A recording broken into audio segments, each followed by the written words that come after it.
Mr. Speaker, landowners and municipalities in southern Alberta are very concerned about this government's plan for renewable power. There's been no information or local consultation about locations of proposed wind, solar projects, transmission lines, and infrastructure. These new unsightly projects could further degrade our beautiful viewshed and the critical tourism industry there. To the Environment Minister, where exactly are these projects going to be located, and can you guarantee the rights of landowners will be respected in those proposed regions? The Honourable Minister of Energy.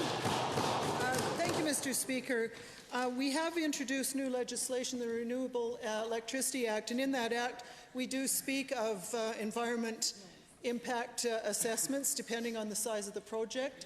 That legislation wasn't in the former legislation at all, so there will be protections for landowners going forward.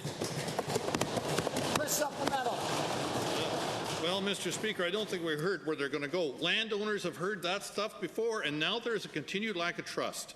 Given this NDP government has yet to repeal the draconian property rights legislation in the Land Stewardship Act, better known as Bill 36, that they always opposed, and given that legislation could be used as a big stick in negotiations around wind and solar projects, will the minister confirm that there is no intent to use any of those draconian bills to force wind and solar projects through in areas where landowners will be negatively impacted? Honourable Minister.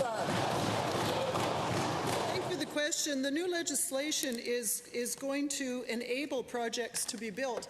But to be clear, investors will come in and there will be rules for each project. We don't decide what the projects are. In consult with the ISO and the renewables auctions, then businesses will come in and do those. But landowners will be consulted before any projects are decided. No preamble. Mr. Speaker, the lack of overall commitment and consultation to landowners' rights from the members' offices is still troubling. Given in addition to locations and consultations, no information has been released about potential compensation to landowners whose operations could be negatively affected by these wind and solar proposals.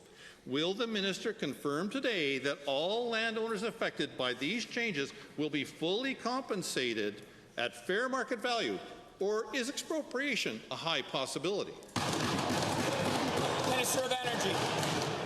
I believe I've previously answered that. In the new Act, there is a provision for consultation, and at the end of the day, that will be respected. But I do have to say there's lots of support for this.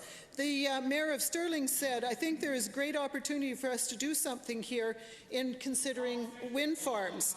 Mary Moran from Calgary, as investment in renewable energy in Canada is growing rapidly, Alberta has been largely on the sidelines in this key part of a future supply. So we are pleased that this policy provides long-term certainty and stability that encourages global and local companies to invest.